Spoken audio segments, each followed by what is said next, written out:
नमस्कार, मैं डॉक्टर राकेश पाठक।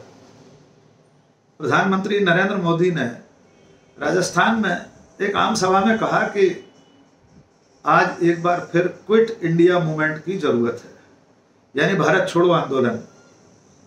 ये हवाला उन्होंने इसलिए दिया कि पिछले दिनों जो विपक्षी गठबंधन बना है उसका जो शॉर्ट फॉर्म है विपक्ष की 26 पार्टियों का, उसको इंडिया के नाम से बुलाया जा रहा है। प्रधानमंत्री को इंडिया के बहाने विपक्षी गठबंधन को निशाने पर रखना था। इसके लिए उन्होंने गांधी जी और कांग्रेस के आंदोलन क्विट इंडिया को उदाहरण के रूप में सामने रखा। उन्होंने कहा कि जब अंग्रेजों का शासन था और अंग्रेजों को भगाना था देश से, तब गांधी जी ने क्विट इंडिया का नारा दिया था और उसके बाद अंग्रेज देश छोड़कर चले गए। नरेंद्र मोदी ने कहा कि आज जरूरत है क्विट भ्रष्टाचार, क्विट परिवारवाद, क्विट तुष्टीकरण। कि आजादी का आंदोलन जब पूरी प्रखरता पर था तो महात्मा गांधी ने एक नारा दिया था। ये नारा देश के लोगों की प्रेरणा बन गया था और आजादी के आंदोलन में इस नारे ने ऊर्जा भर दी थी। नौजवान स्कूल कॉलेज में अपनी किताबें छोड़ करके महात्मा गांधी के आदेश पर आजादी के लिए चल पड़े थे। जेलें भर दी थी, अंग्रेजों की गोलियां कम पड़ गई थी। वो दिन थे और तब महात्मा गांधी ने जो नारा दिया था, आज फिर से देश के कल्याण के लिए, देश के उज्जवल भविष्य के लिए उस नारे की फिर से जरूरत है। दोस्तों, इस नारे को फिर से गांव गांव, घर घर पहुंचाने की जरूरत है। वो क्या नारा था? महात्मा गांधी ने नारा दिया था, क्विट इंडिया, अंग्रेजों इंडिया छोड़ो, अंग्रेजों इंडिया छोड़ो। और अंग्रेजों को देश छोड़कर जाना पड़ा था। वैसे ही आज हम समृद्ध भारत बनाने का संकल्प लेकर चले हैं। जैसे गांधी जी ने क्विट इंडिया का मंत्र दिया था, वैसे ही आज का मंत्र है भ्रष्टाचार क्विट इंडिया, भ्रष्टाचार छोड़ो इंडिया, परिवारवाद क्विट इंडिया, परिवारवाद छोड़ो इंडिया, तुष्टीकरण क्विट इंडिया, तुष्टीकरण छोड़ो इंडिया। क्विट इंडिया ही देश को बचाएगा और देश को विकसित भारत बनाएगा। प्रधानमंत्री नरेंद्र मोदी जिस वक्त क्विट इंडिया मूवमेंट को याद कर रहे थे, यानी भारत छोड़ो आंदोलन को याद कर रहे थे, तब ये भूल गए थे कि इस क्विट इंडिया मूवमेंट में, भारत छोड़ो आंदोलन में, उनकी अपनी पार्टी की जो वैचारिक संस्था है, मातृ संस्था है, राष्ट्रीय स्वयंसेवक संघ, और उनके नए आदर्श विनायक दामोदर सावरकर, ये दोनों लोग यानी संघ और सावरकर क्विट इंडिया मूवमेंट में कहीं शामिल नहीं थे, बल्कि उस वक्त अंग्रेजों के साथ खड़े थे। आइए तफसील से इसके बारे में बात करते हैं।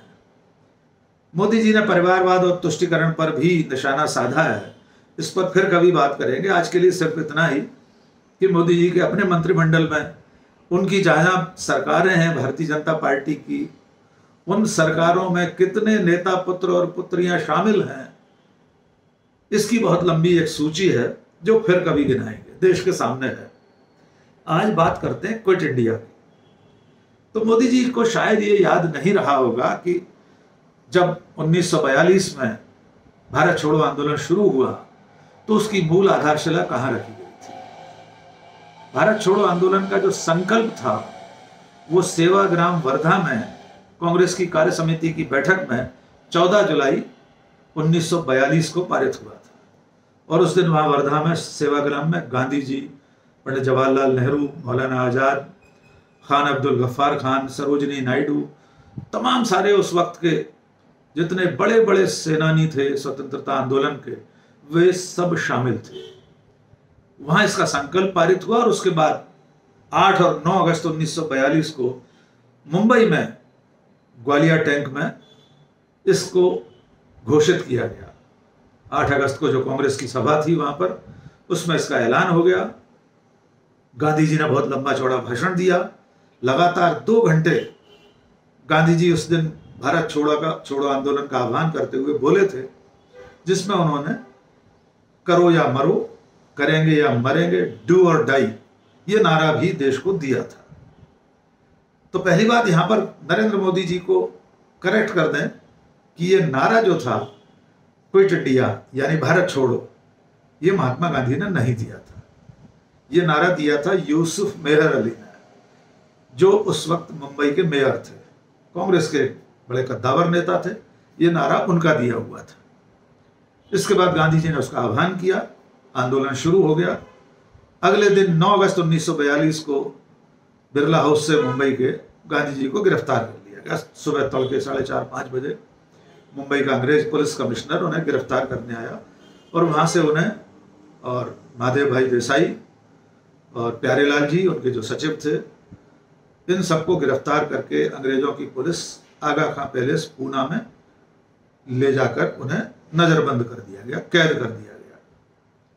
आंदोलन तेजी से भड़का, देश भर में हिंसा भी हुई, क्योंकि कांग्रेस के उस वक्त के सारे बड़े नेता गिरफ्तार कर लिए गए थे, जेल में थे। तो इस आंदोलन का नेतृत्व करने के लिए बाहर कोई बड़ा नेता नहीं बचा था। नतीजा ये हुआ कि पूरा आंदोलन हिंसक हो उठा। लगभग 308 थाने जलाए गए उस वक्त, क्योंकि उस वक्त निशाने पर सरकारी संपत्तियां ही थी। आंदोलनकारी जहां कोई सरकारी इमारत देखते थे, चाहे वो पोस्ट ऑफिस हो, रेलवे स्टेशन हो, सरकारी दफ्तर हो, तो उसको या तो तोड़फोड़ करते थे या उसमें आग लगा देते। तो करीब 308 पुलिस स्टेशन जलाए गए, 1275 सरकारी दफ्तरों को आग लगा दी गई या नष्ट कर दिया गया, 382 रेलवे स्टेशन, 945 डाकघर लोगों ने, आंदोलनकारियों ने, जो भारत छोड़ो आंदोलन में शामिल थे, उन्हें बर्बाद कर दिया। इसके बाद आंदोलन चलता रहा, लेकिन जब भारत छोड़ो आंदोलन चल रहा था, ये जो क्विट इंडिया मूवमेंट उस वक्त पूरे देश में चल रहा था, तब नरेंद्र मोदी जी की जो वैचारिक संस्था है, उनकी जो पितृ संस्था है राष्ट्रीय स्वयंसेवक संघ, उसकी भूमिका क्या थी। आरएसएस की स्थापना 1925 में हो चुकी थी और 1942 तक आते आते पर्याप्त उसका विस्तार हो गया था। लेकिन आरएसएस ने क्या किया? राष्ट्रीय स्वयंसेवक संघ और उनकी एक और सहयोगी संस्था हिंदू महासभा, जिसके विनायक दामोदर सावरकर नेता थे, वे इस आंदोलन में शामिल ही नहीं हुए। जिस वक्त भारत छोड़ो आंदोलन शुरू हुआ 1942 में, उससे कई साल पहले यानी 1925 में राष्ट्रीय स्वयंसेवक संघ की स्थापना हो चुकी थी। 1925 के बाद जो गांधी जी का बड़ा एक आंदोलन था, वो था दांडी मार्च यानी नमक सत्याग्रह। संघ ने तब से ही आजादी के आंदोलन से, भारतीय राष्ट्रीय कांग्रेस के आंदोलन से दूरी बनाना शुरू कर दी थी। 1930 के उस नमक सत्याग्रह से संघ के कार्यकर्ताओं को दूर रहने के लिए डॉक्टर हेडगेवार ने बाकायदा पत्र लिखा था। उस पत्र को सब जगह भेजा गया था कि संघ के कार्यकर्ता अगर चाहें तो व्यक्तिगत हैसियत से इसमें शामिल हो सकते हैं, लेकिन संघ के स्वयंसेवक के रूप में दांडी मार्च में नहीं जाएंगे। स्वाभाविक है, जब संघ के मुखिया ने चिट्ठी लिख दी थी तो कार्यकर्ता नहीं गए। वे स्वयं व्यक्तिगत रूप से जरूर शामिल हुए उसमें और गिरफ्तार भी हुए। कहा जाता है और बाद में इसके दस्तावेजी प्रमाण भी मिले हैं कि डॉक्टर हेडगेवार जेल इसलिए गए थे कि जेल में जो कांग्रेस कार्यकर्ता बंद हैं, उन्हें कांग्रेस से विमुख करके संघ की ओर लाया जा सके, उन्हें संघ में शामिल होने के लिए प्रेरित किया जा सके। और जब 1942 में भारत छोड़ो आंदोलन शुरू हुआ, तब भी संघ की भूमिका इस आंदोलन से दूर रहने की थी। बाकायदा उस वक्त की जो बॉम्बे सरकार थी ब्रिटिश हुकूमत के अंतर्गत, उससे संघ के तत्कालीन पदाधिकारियों ने मिलकर उस सरकार के गृह सचिव से, गृह विभाग के सचिव से मिलकर उन्हें यह आश्वासन दिया था कि संघ कानून के दायरे में रहेगा, ऐसे किसी आंदोलन में शामिल नहीं होगा, और संघ ने किया भी यही। पूरे भारत छोड़ो आंदोलन में राष्ट्रीय स्वयंसेवक संघ कहीं शामिल नहीं हुआ। और एक संघ से जुड़ी हुई संस्था थी हिंदू महासभा, जिसके नेता थे विनायक दामोदर सावरकर, श्यामा प्रसाद मुखर्जी। उस वक्त राज्यों में सरकारें बनना शुरू हो गई थी। 3 सरकारें उस वक्त जो ऐसी थीं जिनमें हिंदू महासभा और मुस्लिम लीग एक साथ शामिल थी। बंगाल की सरकार, सिंध की, और नॉर्थ वेस्ट फ्रंटियर प्रोविंस की सरकार। इनमें बंगाल की सरकार में श्यामा प्रसाद मुखर्जी खुद उप मुख्यमंत्री के रूप में शामिल थे। और जब भारत छोड़ो आंदोलन शुरू हुआ तो डॉक्टर श्यामा प्रसाद मुखर्जी ने ब्रिटिश सरकार को चिट्ठी लिखी, बाकायदा उसमें यह बताया कि इस आंदोलन का दमन कैसे किया जा सकता है, बाकायदा उसके तौर तरीके सुझाए, उसके बारे में भी प्रमाण मौजूद है।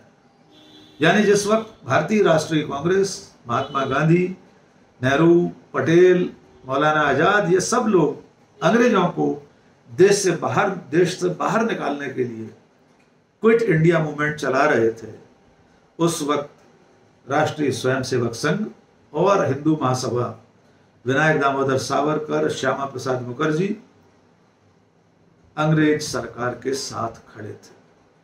श्यामा प्रसाद मुखर्जी बाद में जनसंघ के संस्थापक बने। विनायक दामोदर सावरकर की भूमिका भी थोड़ी सी और जान लेना बेहतर होगा।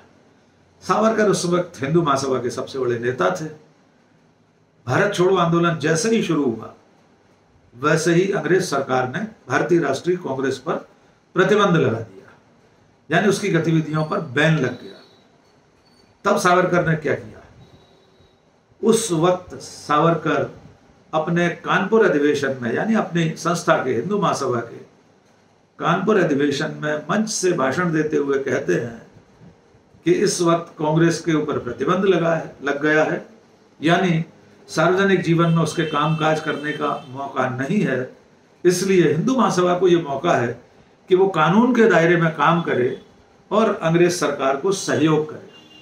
ये बाकायदा कानपुर के हिंदू महासभा के अधिवेशन में सावरकर ने कहा था। इसके अलावा सावरकर ने उस वक्त जिलों जिलों में दौरे करके ब्रिटिश सरकार में मदद करने के लिए कार्यकर्ताओं की, हिंदू युवकों की भर्ती का अभियान चलाया था। यही काम राष्ट्रीय स्वयंसेवक संघ ने भी किया था। उस वक्त जो सिविल गार्ड हुआ करते थे, यानी आंतरिक सुरक्षा के लिए, लॉ एंड ऑर्डर के लिए, यानी अंग्रेज सरकार की तरफ से लाठी बरसाने के लिए, उसमें अपने कार्यकर्ताओं को भर्ती कराने के लिए संघ ने और सावरकर ने अपने अपने स्तर पर अभियान चलाया था। तो प्रधानमंत्री नरेंद्र मोदी के क्विट इंडिया मूवमेंट को याद करने पर उन्हें और देश को ये याद दिलाना जरूरी है कि जब यह आंदोलन चल रहा था देश में, तब राष्ट्रीय स्वयंसेवक संघ, हिंदू महासभा, विनायक दामोदर सावरकर, गुरु गोलवलकर, श्यामा प्रसाद मुखर्जी, ये सब लोग उस वक्त अंग्रेजों के साथ खड़े थे। इनमें से कोई भी क्विट इंडिया मूवमेंट में शामिल नहीं हुआ था। और आखिर में कपिल, अगर आपने हमारा चैनल अब तक सब्सक्राइब नहीं किया है तो सब्सक्राइब कर लीजिए। कमेंट करके बताइए वीडियो आपको कैसा लगा, दोस्तों और शुभचिंतकों के बीच में से साझा कीजिए। बहुत बहुत शुक्रिया। जय हिंद।